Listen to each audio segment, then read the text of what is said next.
Salut, je vais faire un FaceTime.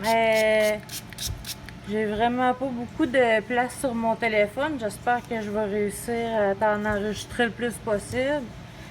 Fait que dans le fond, dans le plat, j'ai mon bicarbonate de soude, j'ai mon acide citrique, j'ai mon tensioactif là, qui fait que ça fait de la mousse dans le bain.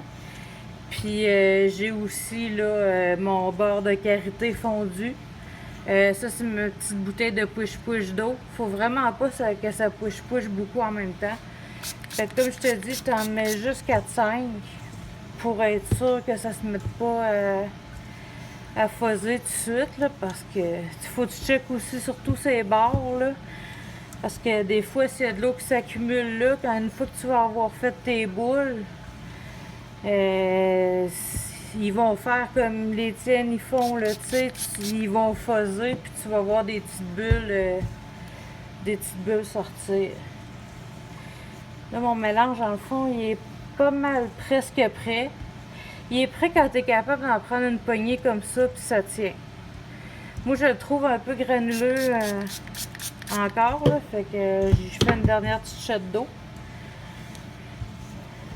Puis je vais te montrer aussi en même temps là, pour ce qui est des bombes de bain. Comment j'ai fait là, pour être sûr que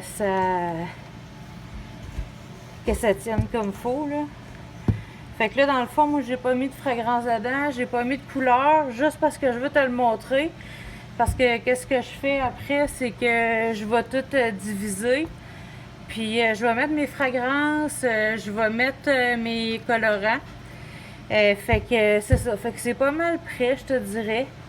Tu peux toujours ajuster, hein. Si jamais là, tu fais tes bombes puis tu vois que ça a tendance à sécher en attendant, ben t'ajustes. Tu rajoutes un petit peu d'eau. Puis comme tu as vu, là, tu sais, c'est vraiment un petit jet. Là. Moi j'ai pris ce truc-là au Dollarama, là. Bon. Fait que je vais te montrer avec un moule. Je vais en faire une grosse. Fait que qu'est-ce que tu fais, là, c'est qu'il faut vraiment que tu en ailles beaucoup, beaucoup, beaucoup entre les deux parties. Tu tournes comme ça. Tu les places droites. Tu pèses le plus fort que tu peux. Vraiment le plus fort que tu peux. Tu n'es pas obligé de peser longtemps. Tu enlèves un côté, tu enlèves l'autre côté et voici. Ta bombe de bain est faite. Si t'as manque, tu le redéfais, tu le remets dans le plat, c'est pas grave. Je trouvais que c'était beau tes genres de petites lignes de couleurs que tu avais faites, là, comme jaune et brun, là, avec le chocolat, je pense.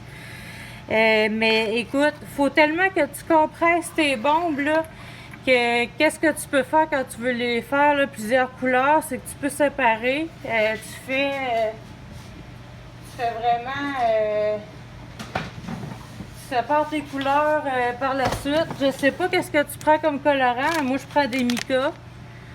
Fait que mica rose. Ceux-là qui ont un X dessus comme ça, ben c'est des micas qui tachent pas le bain puis qui font pas un gros cerne sur le bord.